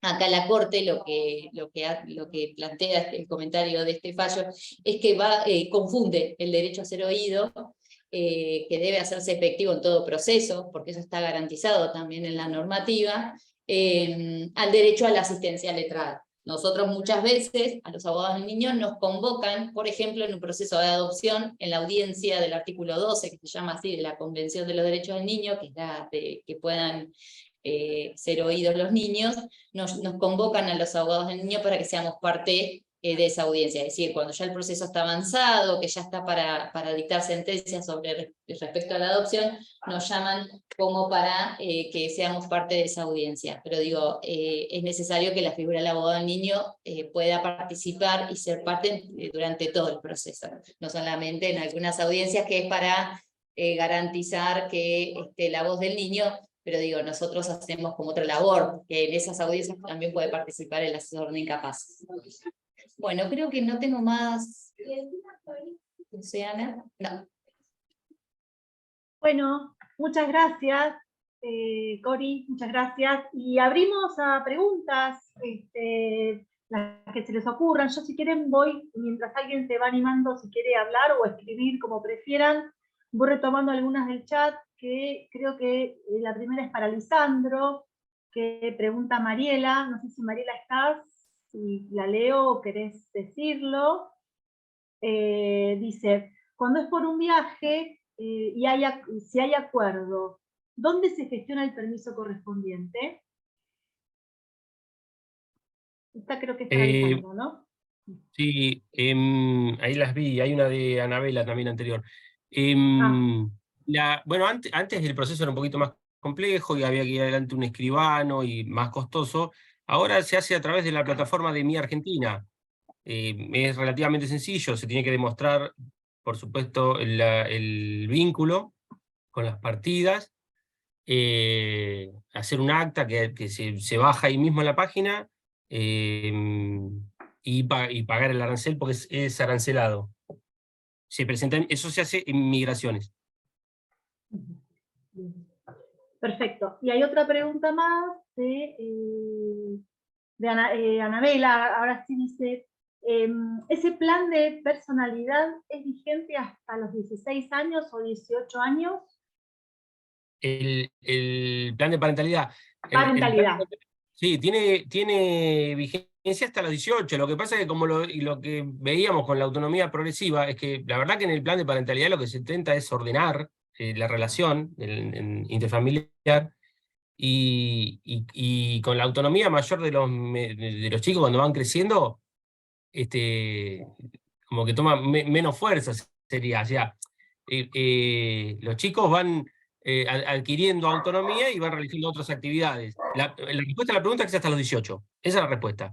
En la realidad de los casos, lo que ocurre es que con el correr del tiempo, los chicos tienen sus actividades y van desarrollando cosas propias y bueno, cada vez se cumple menos con eso. Además también es bastante difícil determinar, bueno, es bastante difícil determinar que en un cumpleaños o en otro los chicos lo pasen cuando la familia conviven, así que imagínense cuando no es así, y a medida que son adolescentes, bueno, se van de vacaciones solos y van generando actividades propias. Pero la respuesta a la pregunta es que es hasta los 18, sí.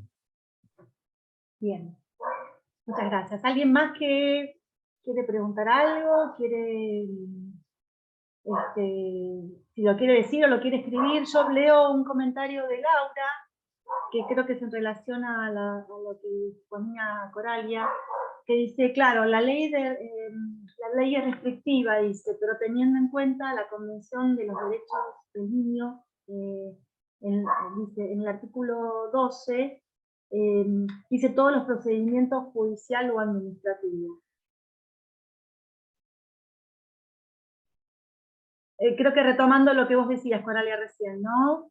Sí, De la intervención del abogado. Sí, por eso hacía mención también de que se está trabajando en la modificación de la normativa de abogado al niño como para dejarlo claro, pero igual, tomando la convención y el artículo 27 también de la 26061 también habla en todo procedimiento judicial.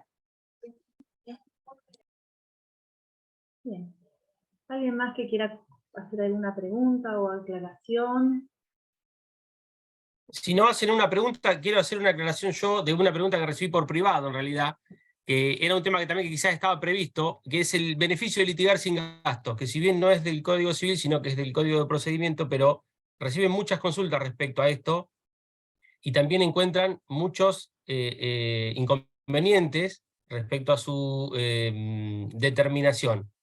El beneficio de litigar sin gastos está previsto en el Código de Procedimiento, y es el que permite que una persona carente de recursos económicos pueda actuar ante la justicia.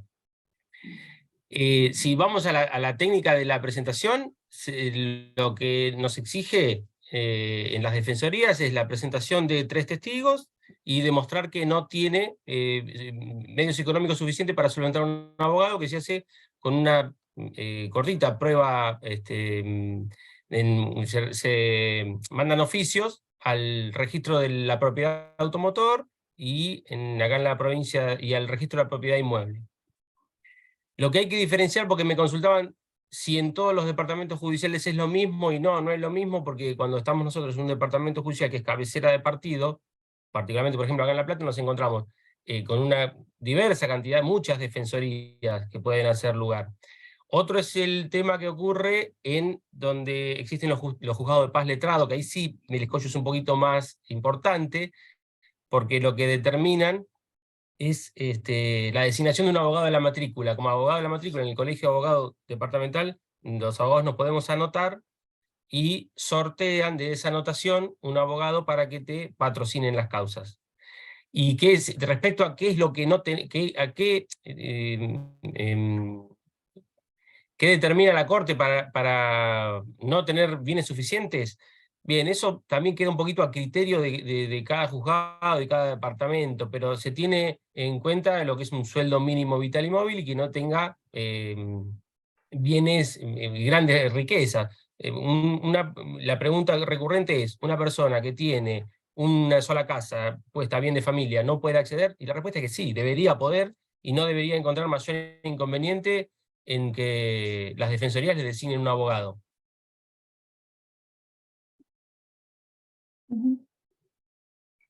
¿Sí? Eso es lo que es el beneficio de litigar sin gasto. Perfecto. Bueno, muchas gracias. Bueno, en el chat aparecen agradecimientos, excelentes exposiciones. No sé si alguien más quisiera hacer alguna otra consulta. O alguna duda o alguna cuestión que les surja en el trabajo del día a día.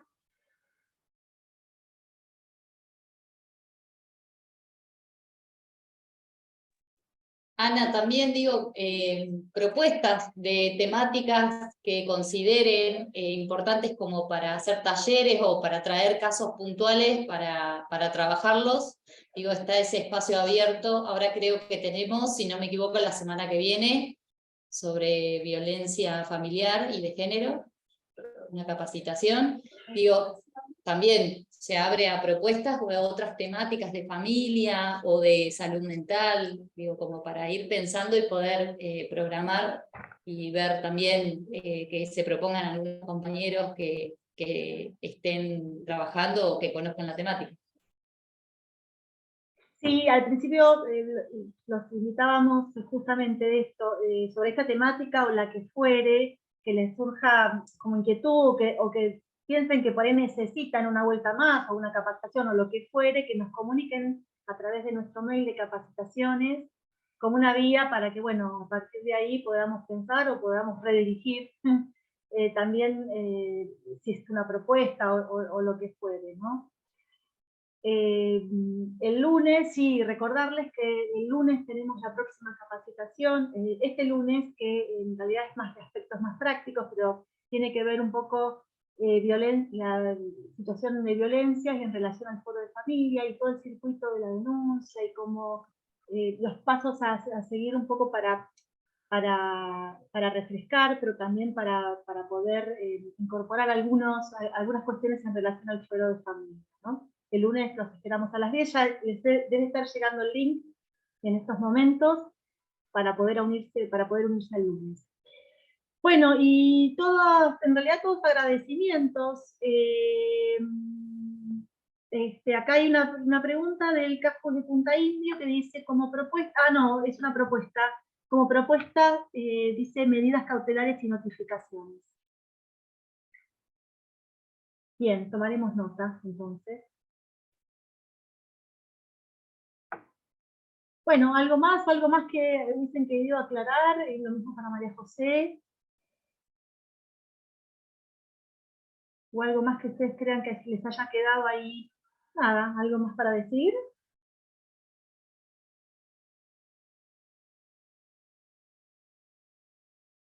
Bueno, entonces cerramos.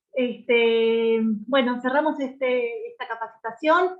Y bueno, si les surge por ahí después alguna inquietud, lo comunican a través del mail y redirigiremos la pregunta a los expositores de hoy.